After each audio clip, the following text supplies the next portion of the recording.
এ তাড়াতাড়ি চ আজকে দেলোয়ার স্যার ক্লাস লিবি। দিলওয়ার স্যারের ক্লাস এখন? হাই হাই করছু কি? তাড়াতাড়ি চ, তাড়াতাড়ি চ।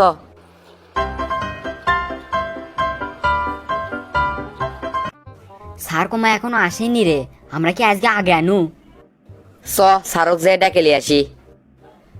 তাহলে চ, স্যার না এলে আর তো ভাল লাগে না। আসসালামু আলাইকুম স্যার। ওয়ালাইকুম সালাম। কিরে বাবা, তুই কোনো অফিস রুমে চলে যাচ্ছু? স্যার আপনি ক্লাসত যাবেন না? সব চ্যাংরা প্যাংরা অধৈর্য হয়ে গেছে আপনার জন্যে। যাবো তো ক্লাস হত, কেবল তো 9টা বাজে, 9:30 থেকে ক্লাস। হ্যাঁ কি কোন স্যার, আমরা আধা ঘন্টা আগে যাচ্ছি। স্যার চলেন, এনা আগে গেলে বেশিক্ষণ ধরে আপনি ক্লাস করা যাবে। আচ্ছা ঠিক আছে বাবা, যা আমি আসিচ্ছি। May I come in sir? কে রে বাবা, তুই আধা ঘন্টা দেরি করে আলু কে? বাড়িতে কি কোনো সমস্যা আছে? স্যার আব্বার দোকানে ভাত দিয়ে আসলো তো, ওই জন্য দেরি হয়ে গেছে। ও আচ্ছা, ওই জন্য দেরি হচ্ছে। ঠিক আছে বাবা, বস বস। এক কাজ করিস, পড়াশোনার পাশাপাশি যেহেতু তোর কিছু কিছু কাজ করাই লাগে, তাহলে ভাতটা একটু সকাল সকাল দিয়েছিস। না হলে এই যে 30 মিনিট পরে আসলু ক্লাসত, 30 মিনিটে তো অনেকগুলো পড়া হয়ে গেছে, এগুলো যে তোর মিস হয়ে গেল। আচ্ছা স্যার, এরপর থেকে তাহলে তাই কর্ম। স্যার হেববো না, বেঞ্চের কানি ভাঙছে, ওকে না বসান দেন তো। বাবা হেব্ব, যশ পেট যেটা করলো সেটা কি সত্যি? স্যার আমি ইচ্ছে করে ভাঙ্গিনি স্যার, হঠাৎ করে পাও লাগে ভেঙে গেছে। ও আচ্ছা, হঠাৎ করে পা লেগে ভেঙে গেছে। ঠিক আছে ঠিক আছে, সমস্যা নাই। আচ্ছা বাবা হেব্ব, কত এই যে বিঞ্চি তোর পা লেগে ভেঙে গেল, এরকম অনেকের অসাবধানতার কারণে অনেক সম্পত্তি নষ্ট হয়, বিশেষ করে সরকারি সম্পত্তি। যার কারণে দেখা যায় সরকারি সম্পত্তিগুলো আমাদের সবসময় ভাঙাচোরা থাকে। এর কারণ কি তুই কি জানিস? না তো স্যার। তাহলে একটা গল্প শোন। ডক্টর মোহাম্মদ শহীদুল্লাহ একবার জাপান গেছিল বেড়াবে। জাপানে যাওয়ার পর একদিন তিনি জাপানের ট্রেনত ভ্রমণ করেছিলেন। তো একদিন সিটের বসে থেকে দেখে এক মহিলা দরজা দিয়ে ঢোকার সময় ব্যাগের চেন লাগে দরজার পর্দাটা ছিঁড়ে গেল। তারপর ডক্টর মোহাম্মদ শহীদুল্লাহ দেখে কিছুক্ষণ পর ওই মহিলা তার ব্যাগের মধ্যে থেকে সুই সুতো বের করে ওই পর্দাটা সেলাই করিচ্ছে। তারপর ডক্টর মোহাম্মদ শহীদুল্লাহ ট্রেনের মধ্যে থাকা এক জাপানি লোক জিজ্ঞেস করলো, ভাই এই মহিলা ওটি কি করে? সেই লোক উত্তর দিল, ট্রেনের ওই পর্দা ছিঁড়ে যাওয়ায় ওই মহিলা সেটা সেলাই করে দিচ্ছে। ডক্টর মোহাম্মদ শহীদুল্লাহ তো অবাক হয়ে বলল, কোন কি ভাই, আপনাদের জনগণ এত ভালো? আর বাংলাদেশের যদি এই ঘটনা ঘটতো, ওই রকম সেরার মধ্যে আরেকটা আঙ্গুল ঢুকে দিয়ে সেরাটা আরো বড় করে দিয়ে গেল হিনি আমাদের দেশের মানুষেরা। তাহলে এই ঘটনার থেকে তুই কি শিখলু? স্যার কাজটা যদিও আমি নিজ ইচ্ছাই করিনি, তাও এদের মেরামত আমি নিজেই করে দিব। Very good. বাংলাদেশের সব মানুষ যদি এইভাবে চিন্তা করবে পারলো হিনি, তাহলে আর সরকারি কোনো সম্পত্তি নষ্ট হলো না হিনি।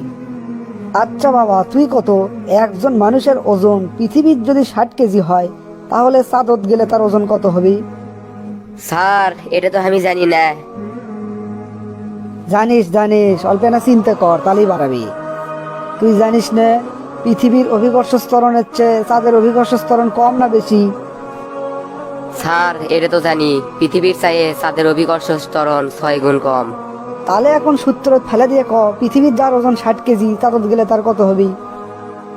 স্যার এবার পাচ্ছি 10 কেজি হবে। এই তো পারিস না বলে, ভেরি গুড।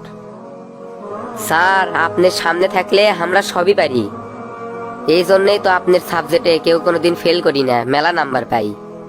কিরে বাবা, তুই হোমওয়ার্ক করে আসিস নাকি সব? ইয়ে মানে স্যার ভুল হয়ে গেছে। কে রে বাবা, পড়াশোনার দিকে এত অমনোযোগী হলে কেমনে হবি? পড়াশোনার দিকে মনোযোগ না থাকলে কি তুই বড় হবার পারবো? সময়ের কাজ সময়ে না করলে এক সময় সেটা বিশাল বড় হয়ে যায়।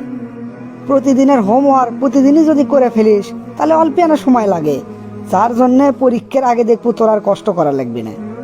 কথাই তো আছে, সময়ের 1 ফোর, অসময়ের 10 ফোর।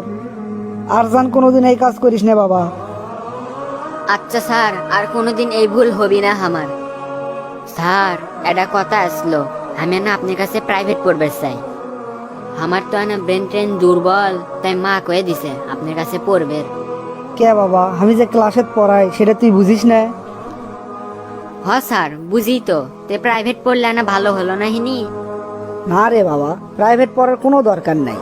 তোর যে কোনো সমস্যা তুই ক্লাসও থামাক জিজ্ঞেস করবি। তারপরও তোর যদি বুঝতে সমস্যা হয়, দরকার হলে অফিস রুমে চলে যাব। তাও জানার প্রাইভেটের কথা কোস না আমাক। স্যার অন্য স্যারের কাছে প্রাইভেট না পড়লে ধরে ধরে খালি মারে, আর আপনি কোথাও আপনি পড়াবে চান না। যে কাজ ক্লাসেতেই করা সম্ভব সেটার জন্য প্রাইভেট কৃষক পড়া লাগবি ক? আমাদের যুগে আমরা কি পড়িনি? প্রাইভেট তো কোনোদিন লাগেনি। মনোযোগ দিয়ে ক্লাস কর, বুঝতে সমস্যা হলে স্যারের থেকে আবার বুঝেলে, আর বাড়ির যেয়ে মনোযোগ দিয়ে বারবার পড়, তাহলেই দেখবো আর প্রাইভেটের কোনো দরকার পড়বি না। আচ্ছা স্যার, তাহলে এখন থেকে তাই করমু। সুপ্রিয় দর্শক মণ্ডলী, আসসালামু আলাইকুম রহমতুল্লাহ। এর আগের পর্বে আমরা একজন খারাপ শিক্ষককে দেখিয়েছিলাম। আজকের পর্বে দেখানো হলো একজন ভালো শিক্ষককে। একজন ভালো শিক্ষক ক্লাসে তার ছাত্রদের সাথে কেমন আচরণ করেন। আপনারা সকলেই নিশ্চয় আপনাদের জীবনে এরকম অনেক ভালো শিক্ষকও পেয়েছেন। সেই মহান শিক্ষকের নাম কি কমেন্ট করে জানাতে ভুলবেন না। শেষ পর্যন্ত দেখার জন্য আপনাকে জানাই অন্তরের অন্তঃস্থল থেকে ধন্যবাদ।